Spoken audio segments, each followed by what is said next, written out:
नमस्कार दोस्तों, मैं Ashok Kushwaha set class with Ashok sir के माध्यम से आपको दोस्तों, जैसा कि अभी हमने मध्य प्रदेश के राष्ट्रीय उद्यान और अभ्यारण्यों की चर्चा की थी, इसके बाद आगामी वीडियो रहेगा हमारा मध्य प्रदेश के वन।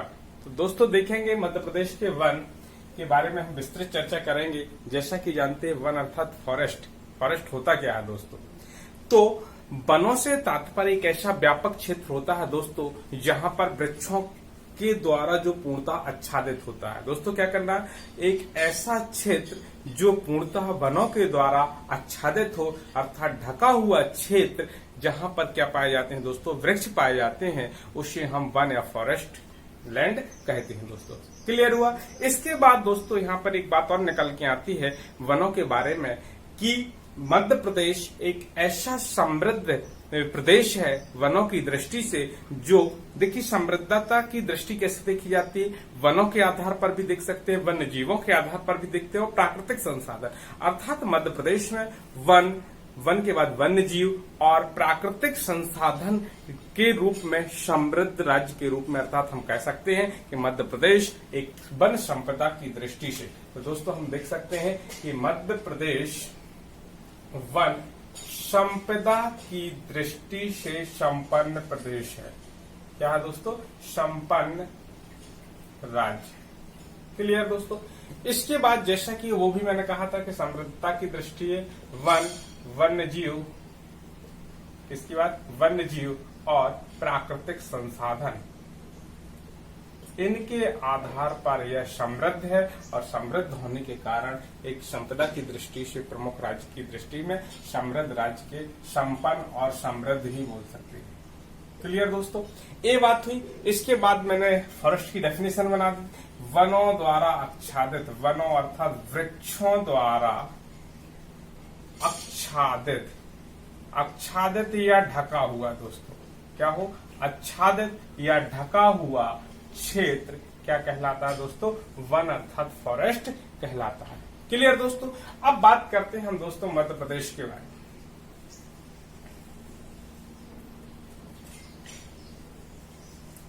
यदि दोस्तों मध्य प्रदेश की बात करें और भारत की बात करता हूं, तो भारत का क्षेत्रफल यदि आपसे पूछा जाए तो 32,87,263 वर्ग किलोमीटर है।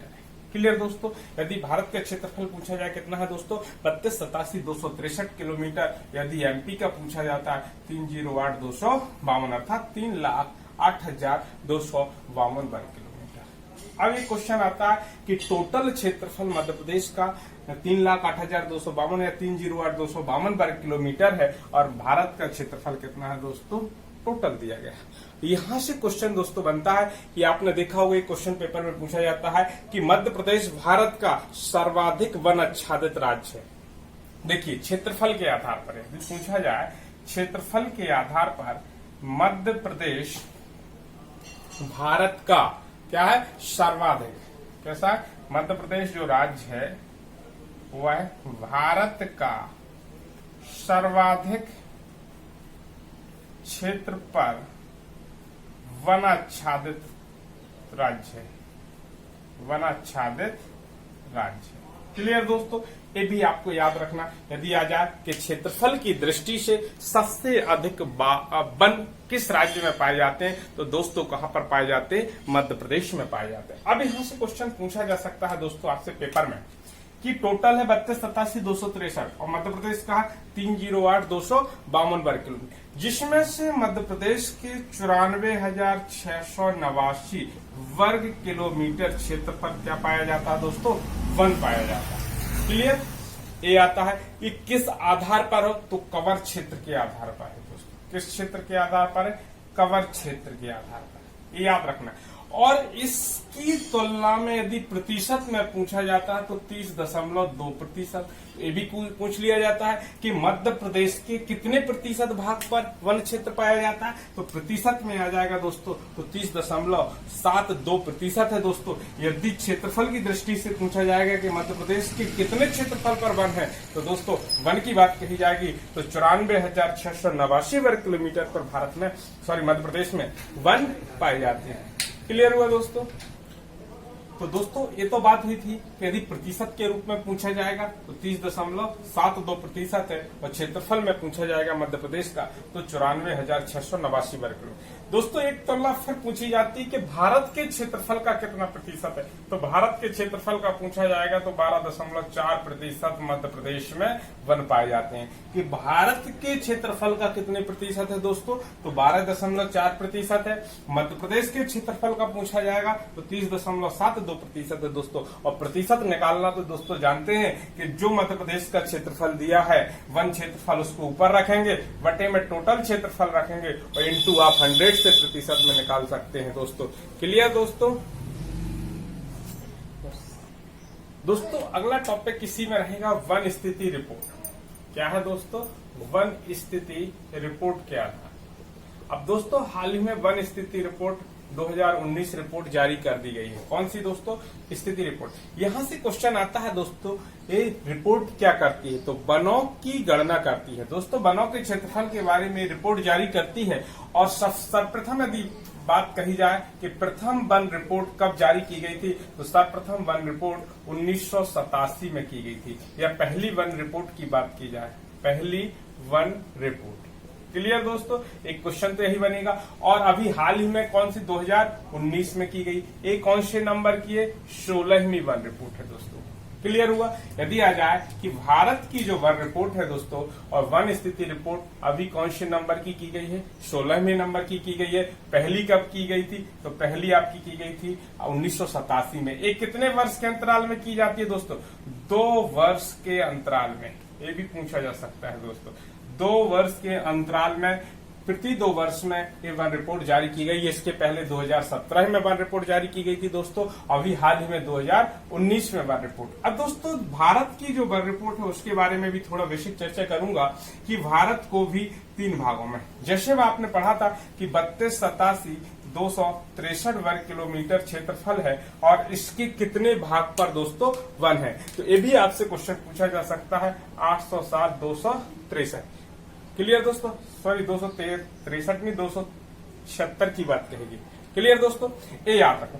ये थी आपकी 2019 के अनुसार। यदि 2017, क्योंकि दोस्तों कई बुक्स पुराने आंकड़े को देती है, और यदि इसके अनुसार दोस्तों आपसे पूछा जाएगा तो 802,088 ये रहेगा।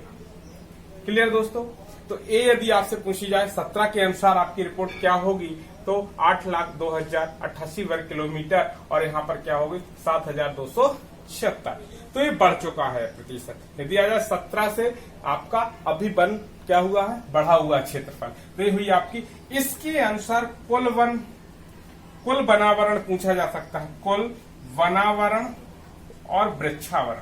देखिए दोस्तों इस टाइप से, या कुल वनावरण अकेला पूछा जाए या कुल वृक्षावरण पूछा जाए।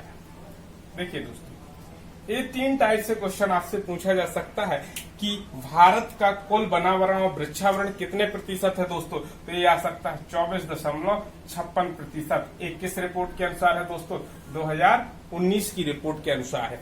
यदि केवल वृक्षावरण की बात कही जाए दोस्तों 21.67% है। ये भी आपसे पूछा जा सकता है। 24.56 टोटल है और कुल केवल वृक्षावरण की, तो 24.56 से आप 21.67 को लेस करेंगे तो दोस्तों 2.79 लगभग इतना प्रतिशत आपका किसका बचेगा, वृक्षावरण। तो जैसा क्वेश्चन पूछा जाए वैसा आपको आंसर देना है। क्लियर दोस्तों, तो ये हुई वन रिपोर्ट के आधार पर। ये भी आपसे क्वेश्चन पूछा जा सकता है दोस्तों, ये याद रखना। फिर यहाँ से एक क्वेश्चन और पूछा जा सकता है दोस्तों कि वन रिपोर्ट जब जारी की गई है तो इसके अनुसार क्षेत्रफल, सबसे अधिक क्षेत्रफल किस राज्य का है, तो इसके अनुसार यदि वन रिपोर्ट के अनुसार मध्य प्रदेश का क्षेत्रफल सबसे अधिक है। किसका क्षेत्रफल दोस्तों सबसे अधिक है, मध्य प्रदेश का क्षेत्रफल सबसे अधिक है, और जिसका क्षेत्रफल है 77,484 वर्ग किलोमीटर। कितना है दोस्तों, 77,484 वर्ग किलोमीटर क्षेत्रफल पर कहां पर दोस्तों, मध्य प्रदेश के वन पाए जाते हैं। तो कुछ जगह 84 भी मिलता है, 82। तो देखिए 82 कर लीजिए दोस्तों, तो 82 या 84 आंकड़ा मिलता है। तो आपको 77,482 वर्ग किलोमीटर पर क्या है, वन रिपोर्ट 2019 के अनुसार है। इसके बाद मध्य प्रदेश के बाद यदि दूसरा क्षेत्र पूछा जाए कि कहां पर है दोस्तों, अरुणाचल प्रदेश में है। कहां पर है दोस्तों, अरुणाचल प्रदेश में। और तीसरा दोस्तों यदि पूछा जाए तो छत्तीसगढ़ है। देखिए दोस्तों, ये पूछिए जाए कि वन स्थिति रिपोर्ट 2019 के अनुसार सबसे अधिक क्षेत्रफल वाला राज्य मध्य प्रदेश, दूसरे नंबर पर अरुणाचल प्रदेश, तीसरे नंबर पर दोस्तों छत्तीसगढ़ है। यही चीज दोस्तों यदि प्रतिशत में पूछी जाए, किसके आधार पर दोस्तों, प्रतिशतता के आधार पर, एक ही क्षेत्रफल के आधार पर। देखिए दोस्तों, दोनों क्वेश्चन पूछ लिए जाते हैं और जल्दबाजी में पेपर में क्वेश्चन क्या होता है दोस्तों, गलत हो जाता है। तो ये भी आपको याद होना चाहिए कि सबसे अधिक कहां कहां पर है। तो देखिए दोस्तों, मिजोरम क्या है दोस्तों, मिजोरम में। तो सबसे अधिक यदि आपसे पूछा जाए तो मिजोरम याद रखना, फिर अरुणाचल प्रदेश याद रखना, और इससे ज्यादा कुछ याद नहीं रखना। और मिजोरम का यदि आपसे पूछा जाएगा तो 85.4% है। कितना है दोस्तों, 85.4%। तो आपको केवल राज्य की बात बता रहा हूं, अभी एमपी पढ़ा रहा हूं, बाद में जब हम भारत पढ़ेंगे तो उसमें और डिटेल चर्चा करेंगे। तो प्रतिशतता पे मिजोरम है, और दोस्तों मध्य प्रदेश में क्षेत्रफल में मध्य प्रदेश है। क्लियर हुआ दोस्तों। दोस्तों इसके बाद यहां से भी क्वेश्चन निकलते हैं कि मध्य प्रदेश के जिले, अर्थात मध्य प्रदेश के जिलों में भी पूछ लिया जाता है कि सबसे अधिक क्षेत्रफल वाले जिले कौन से हैं, और सबसे अधिक प्रतिशत वाले जिले कौन से हैं, और सबसे कम क्षेत्रफल वाला जिला कौन है, और प्रतिशत के आधार पर दोस्तों जिला कौन सा है। यहां से भी कई बार पेपर में क्वेश्चन पूछ लिया जाता है दोस्तों।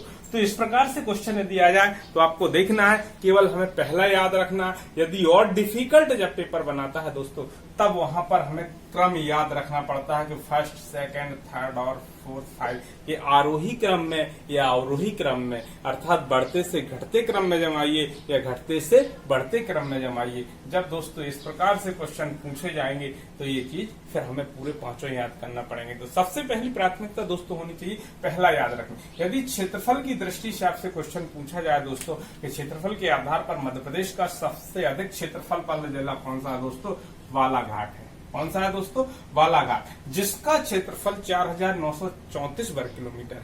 ये वन वाला क्षेत्रफल है। किसका है दोस्तों, वन। यदि वन की बात कही जाए तो बालाघाट का क्षेत्रफल सबसे अधिक है दोस्तों।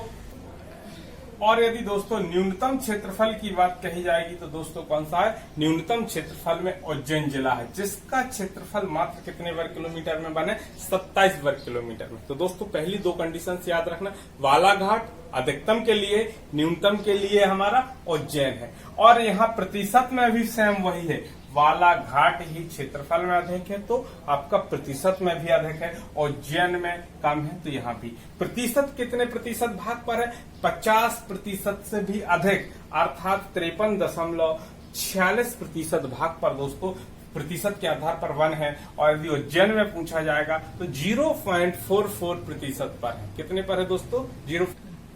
तो दोस्तों एक क्लियर हुए। इसके बाद दोस्तों आपको देखना है कि सबसे अधिक क्षेत्रफल बालाघाट, सबसे अधिक प्रतिशत बालाघाट, सबसे कम क्षेत्रफल के आधार पर उज्जैन, और प्रतिशत में उज्जैन। देखिए दोस्तों ये भी सेम नाम यहाँ चेंज नहीं हुए हैं, उज्जैन, शाजापुर, रतलाम, भिंड, राजगढ़, उज्जैन, शाजापुर, रतलाम, भिंड, राजगढ़। तो प्रतिशत और ये आपके क्षेत्रफल सेम है, परंतु ये नाम कुछ चेंज हुए हैं। यदि आपको इसमें आ जाए अधिकतम प्रतिशत और अधिकतम, तो देखिए बालाघाट के बाद छिंदवाड़ा, बैतूल, नीचे वाली यदि मध्य प्रदेश की बेल्ट देखेंगे दोस्तों, यहाँ पर जिले दिए गए हैं, बालाघाट दिया, छिंदवाड़ा दिया और यहाँ पर बैतूल दिया है। तो तीन नीचे के जो तीनों राज्य जिले हैं वो है। फिर ऊपर श्योपुर दिया है, और डिंडोरी भी आपका नीचे बेल्ट में आपका बालाघाट मंडला के बगल से लगा हुआ है दोस्तों। क्लियर। तो आपको याद रखना है कि नीचे वाले, क्योंकि जहाँ वर्षा अधिक होती है दोस्तों, और मध्य प्रदेश में वर्षा वाला क्षेत्र भी यही है, सतपुड़ा वाला क्षेत्र, और वहीं पर ही है। और श्योपुर वाला क्षेत्र कहाँ पहुंच जाएगा दोस्तों, ऊपर श्योपुरी से लगा हुआ, ऊपर श्योपुर, भिंड, मुरैना वाला एरिया, तो श्योपुर का भी है चौथे नंबर पर। क्लियर दोस्तों। इस प्रकार से अधिकतम, और यहाँ केवल बालाघाट को याद रखिए, बालाघाट के बाद श्योपुर याद रखिए, तो क्रम आपसे बन जाएगा। क्लियर दोस्तों। ये तो हुए जिलों की स्थिति। इसके बाद हम मध्य प्रदेश के वनों का क्लासिफिकेशन देखेंगे दोस्तों। तो दोस्तों अब हम देखेंगे मध्य प्रदेश के वनों का क्लासिफिकेशन, अर्थात वर्गीकरण देखेंगे। और वर्गीकरण दोस्तों बहुत प्रकार से डिवाइड किया गया है। पहला यदि हम जलवायु के आधार पर देखें, जलवायु के आधार पर दोस्तों मध्य प्रदेश के वनों का वर्गीकरण 3 प्रकार से बांटा गया है। उष्ण कटिबंधीय पर्णपाती वन, उष्ण कटिबंधीय आर्द्र पर्णपाती वन और उष्ण कटिबंधीय शुष्क या कटीले वन कहलाते हैं दोस्तों। तो ये तो हुए जलवायु के आधार पर। इसके बाद दोस्तों क्वेश्चन पूछा जाता है प्रादेशिक आधार पर वनों का वर्गीकरण। यदि प्रादेशिक आधार पर भी वनों का, मध्य प्रदेश के वनों का 3 भागों में क्लासिफिकेशन किया गया है। विंध्य कैमूर श्रेणी के वन, कौन से दोस्तों? विंध्य कैमूर श्रेणी के वन, सतपुड़ा मैकाल श्रेणी के वन और तीसरा ऊपर पहुंचेंगे मोरैना शिवपुरी का पठार। इसके बाद दोस्तों प्रजाति के आधार पर वनों का वर्गीकरण। तो दोस्तों जैसा कि मैंने बताया जलवायु के आधार पर वनों का वर्गीकरण, और जलवायु के आधार पर वनों को 3 भागों में बांटा गया है। कितने भागों में दोस्तों बांटा गया है? 3 भागों में। उष्ण कटिबंधीय पर्णपाती वन, उष्ण कटिबंधीय आर्द्र पर्णपाती वन और उष्ण कटिबंधीय शुष्क अर्थात कटीले वन। तो दोस्तों यहाँ से सबसे ज्यादा आता है कि यहाँ पर वर्षा अधिक होगी, फिर उससे कम होगी, उससे कम होगी दोस्तों। क्लियर? तो सबसे अधिक पर्णपाती वन में अर्थात 100 से 150 सेंटीमीटर वर्षा वाले एरिया, अर्थात इतनी वर्षा वाले जो वन पाए जाते हैं वो उष्ण कटिबंधीय पर्णपाती कहलाते हैं। 50 से 100 सेंटीमीटर के समथिंग जो वर्षा का क्षेत्र रहेगा वो हमारे आर्द्र पर्णपाती रहेगा, और 25 से 75 सेंटीमीटर जो वर्षा का क्षेत्र रहेगा वो दोस्तों कहाँ पर रहेंगे? कटीले वन के रूप में रहेंगे। अब यहाँ पर दोस्तों यदि आते हैं वन कौन कौन से कहलाएंगे, तो ये आ जाता है सागौन। जो सागौन होता है दोस्तों पर्णपाती वन का ही एग्जाम्पल है। शीशम दोस्तों, सागौन, शीशम एक कुछ वन होते हैं जो दोस्तों उष्ण कटिबंधीय पर्णपाती। इसके बाद यदि यहाँ पर बात की जाए तो साल वृक्ष, कौन सा है दोस्तों? साल हो गया, महुआ हो गया, और भी बहुत सारे वृक्ष होते हैं। इसके बाद दोस्तों यदि यहाँ पर बात की जाए तो पलाश हो गया, खैर हो गया, और जितने भी नुकीले कटीले वन वाले होते हैं ये सारी की सारी कहाँ पर पाए जाते हैं दोस्तों? उष्ण कटिबंधीय शुष्क कटीले वन कहलाते हैं। ये चीज क्लियर है। अब दोस्तों यहाँ से इसका प्रतिशत भी पूछ लिया जाता है। तो दोस्तों यदि प्रतिशत पूछा जाएगा तो 88.65% किसका? उष्ण कटिबंधीय पर्णपाती वन का है। यदि आपसे पूछा जाए उष्ण कटिबंधीय आर्द्र का है तो 8.97। देखिए दोस्तों 88 का 8 लिया तो 8.97 बन जाएगा। क्लियर? और इसके बाद फिर इसका बहुत कम पार्ट 2.38। तो 2-3 याद रखिए, 8 यदि भूल भी जाता है तो 2-3% अर्थात 2.3% भी याद कर सकते हैं। 2.4 भी किताब में दिया है तो दोस्तों वो भी रहेगा, क्योंकि 3-8 को हम 2.4 लिख सकते हैं। तो प्रतिशत याद रखना 88, 65, 8.97 और 2.38%। ये रहेगा आपका जलवायु के आधार पर वनों का वर्गीकरण। क्लियर दोस्तों? इसके बाद मैं बता रहा हूं दोस्तों प्रादेशिक आधार पर। ये क्लियर हुआ? इसके बाद दोस्तों इसके बाद देखेंगे प्रादेशिक आधार पर। प्रादेशिक आधार पर वनों का वर्गीकरण ये भी दोस्तों 3 भागों में बांटा गया है। कितने भागों में बांटा गया है दोस्तों? 3 भागों में। जैसा कि मैंने बताया था विंध्य कैमूर श्रेणी, कौन सी? विंध्य कैमूर श्रेणी दोस्तों याद रखना, विंध्य कैमूर श्रेणी है। सेकंड आपका दिया सतपुड़ा, नीचे वाला भी डायग्राम से बता दूं, सतपुड़ा मैकाल श्रेणी, कौन सी है दोस्तों? सतपुड़ा मैकाल श्रेणी। और तीसरा ऊपर वाला पहुंच जाएगा आपका, जो आपको ऊपर वाला मोरैना शिवपुरी वाला एरिया रहेगा दोस्तों। कौन सा रहेगा? मोरैना शिवपुरी पठार। देखिए दोस्तों ये पार्ट आपके 3 भागों में किस आधार पर बांटा गया? प्रादेशिक आधार पर बांटा गया है दोस्तों। बात करूं डायग्राम से तो आप देख सकते हैं, देखिए ये मध्य प्रदेश का जो एरिया रहेगा, ये वाला एरिया जो रहेगा दोस्तों ये कौन सा कहलाएगा? सॉरी दोस्तों कौन कहलाएगा? मोरैना शिवपुरी का पठार, क्योंकि ऊपर है आपका, यहाँ से मोरैना शिवपुरी, ये वाला एरिया आपका मोरैना शिवपुरी का पठार कहलाएगा। अब बिंद कैमूर की बात करेंगे दोस्तों तो ये बिंद कैमूर वाला क्षेत्र हो जाएगा दोस्तों। कौन सा हो जाएगा? बिंद कैमूर। और इसके बाद सतपुड़ा। तो दोस्तों ये वाला क्षेत्र जो रहेगा आपका तो ये सतपुड़ा वाला क्षेत्र कहलाएगा।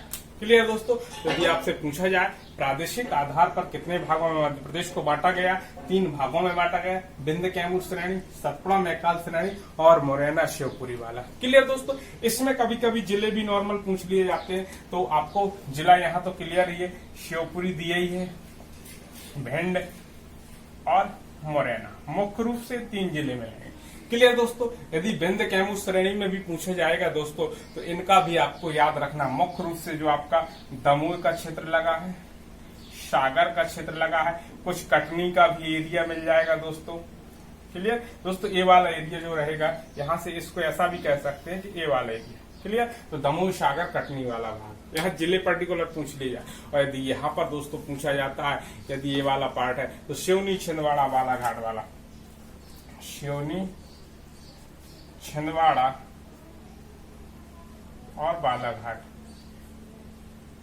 देखिए नीचे वाली बेल्ट दोस्तों जो रहेगी वो कौन सा कहलाएगा दोस्तों, सतपुड़ा मैकल श्रेणी। दोस्तों यहाँ से भी क्वेश्चन पूछे जाते हैं। सतपुड़ा मैकल श्रेणी में सिवनी छिंदवाड़ा बालाघाट बिंद कैमूर दमोह सागर कटनी वाला एरिया रहेगा। मुरैना शिवपुरी पठार में शिवपुरी भिंड मुरैना वाला एरिया रहेगा। क्लियर दोस्तों। इसके अलावा दो क्लियर हुए, जलवायु के आधार पर, प्रादेशिक आधार पर। इसके बाद दोस्तों देखेंगे प्रजाति के आधार पर। किसके आधार पर दोस्तों, प्रजाति के आधार पर। देखिए प्रजाति के आधार पर मध्य प्रदेश के वनों को 3 भागों में बांटा गया। सागौन के वन दोस्तों, साल के वन और आपके मिश्रित वन। कौन से दोस्तों, मिश्रित वन। ये 3 प्रकार के वन होते हैं दोस्तों। क्लियर हुआ। यहाँ भी यदि आ जाए कि साल अर्थात, तो दोस्तों साल है तो 4.15% का याद रखना, 19.36% का याद रखना। सागौन के वृक्ष मध्य प्रदेश में 19.36% पर है।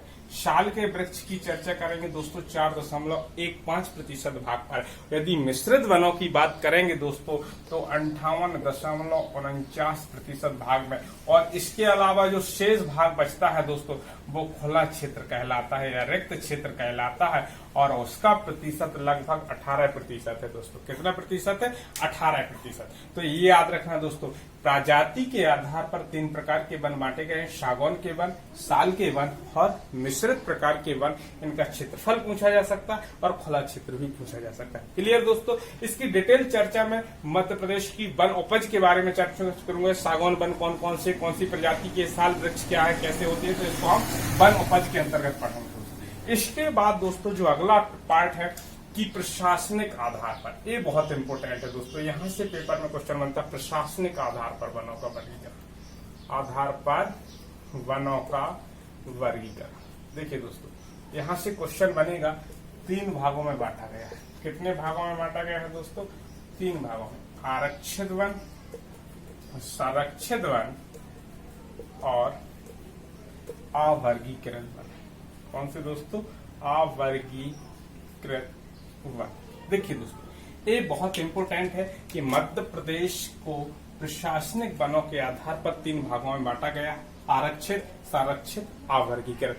एक क्वेश्चन पूछा जाता है दोस्तों कि आरक्षित वन कहलाते क्या है दोस्तों, तो इसकी डेफिनेशन होती है कि आरक्षित वन वे वन होते हैं जिन पर सरकार का कठोर नियंत्रण होता है, अर्थात पूर्णतः प्रतिबंधित होते हैं। इनमें किसी प्रकार की छूट नहीं होती है। क्लियर दोस्तों, सरकार के अधीन। परंतु संरक्षित वन की यदि बात कही जाए, कि संरक्षित वन वो वन होते हैं दोस्तों जिन पर सरकार का कठोर नियंत्रण तो होता है, परंतु वहां के स्थानीय निवासियों के लिए क्या होता है दोस्तों, वहां के स्थानीय निवासियों के लिए, जो स्थानीय निवासी होते हैं दोस्तों, क्या होते हैं, स्थानीय निवासी होते दोस्तों। स्थानीय निवासियों के लिए चारागाह की, जलाऊ लकड़ी काटने की सुविधा होती है, छूट होती है। क्लियर दोस्तों। परंतु ये पूर्णतः प्रतिबंधित होते हैं, पूर्णतः प्रतिबंधित होते हैं। सरकार का कठोर नियंत्रण होता है। क्या होता है, सरकार का कठोर नियंत्रण होता है। क्लियर दोस्तों। अवर्गीकृत अर्थात खुला क्षेत्र, इस पर सरकार का कोई नियंत्रण नहीं होता। सरकार का कोई नियंत्रण नहीं होता दोस्तों, ये याद रखें। इस पर सरकार का नियंत्रण होता है लेकिन कुछ छूट होती है दोस्तों, कुछ छूट होती है। क्लियर।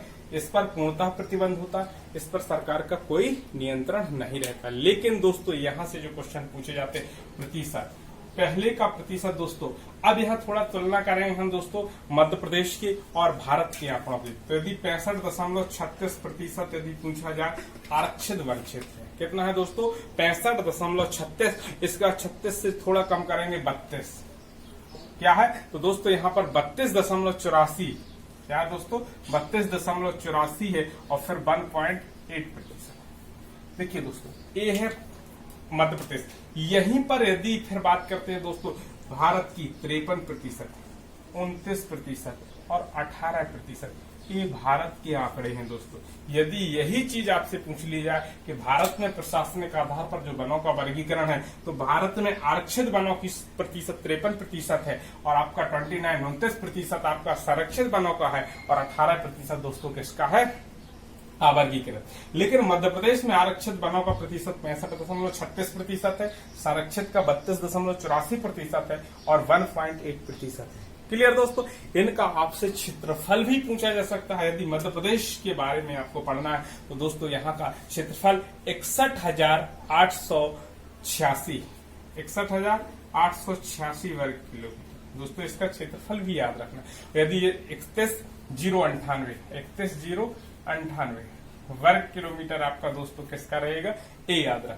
दोस्तों ये सारी चीजें पेपर में पूछी जा सकती है कि यदि 65, देखिए दोस्तों 65 से नजदीक 61, आपको शुरू में 61 याद, 31 और 32 की याद करेंगे तो ये भी याद रहेगा। और यहाँ पर मात्र 1705 वर्ग किलोमीटर। देखिए दोस्तों यहाँ 18, 17 एक का कम है, 32, 31, क्योंकि 18 से कम 17, 32 से कम 31 और चूंकि यहाँ थोड़ा ज्यादा 4 का अंतर हो जाए, 65 से 61 की बात कही जाए। एक दो बार दोस्तों पढ़ेंगे तो ये सारे आंकड़े क्लियर हो जाते हैं दोस्तों। तो क्लियर हुआ दोस्तों। यदि यहाँ से पूछा जाए तो इनका प्रतिशत भी आपसे पूछा जा सकता है, टोटल क्षेत्रफल भी पूछा जा सकता है, भारत से तुलना भी पूछी जा सकती है। ये आपके पेपर की दृष्टि से इम्पोर्टेंट है तीनों। क्लियर दोस्तों। लास्ट बचता है वन विभाग के आधार पर वनों का वर्गीकरण। दोस्तों देखिए वन विभाग के आधार पर वर्गीकरण, वन विभाग के आधार पर वनों का वर्गीकरण। दोस्तों इसको भी 3 भागों में बांटा गया। कितने भागों में बांटा गया है दोस्तों, 3 भागों में। ये भी कौन कौन से हैं, राजकीय वन, राजकीय वन, सामुदायिक वन, सामुदायिक वन और एक होते हैं निजी वन। कौन से दोस्तों, निजी वन।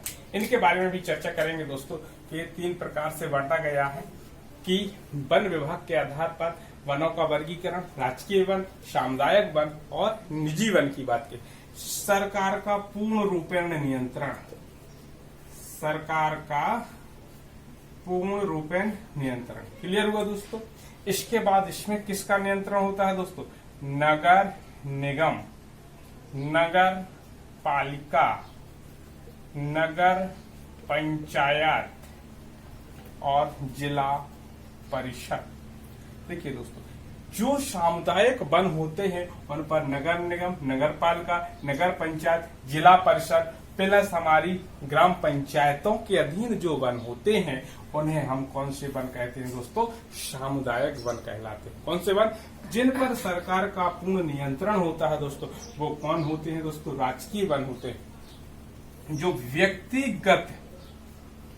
व्यक्तिगत रूप से जिन वनों का लगाना, उनका पालन पोषण करना, उनको संरक्षण करना निजी व्यक्ति के हाथों में होते, इस प्रकार के वनों को दोस्तों कौन से वन कहे गए हैं, निजी वन कहलाते हैं। इस प्रकार से दोस्तों क्लासिफिकेशन किया गया जलवायु के आधार पर, प्रादेशिक आधार पर, प्रजाति के आधार पर, प्रशासनिक आधार पर और वन विभाग के आधार पर। दोस्तों ये वर्गीकरण क्वेश्चन पेपर में पूछ लिया जाता है। इसका प्रतिशत भी पूछा जाएगा और कैसी कंडीशन है ये मैंने बतलाए हैं, इसके ऑब्जेक्टिव भेल करेंगे। इसके बाद कुछ अधिनियम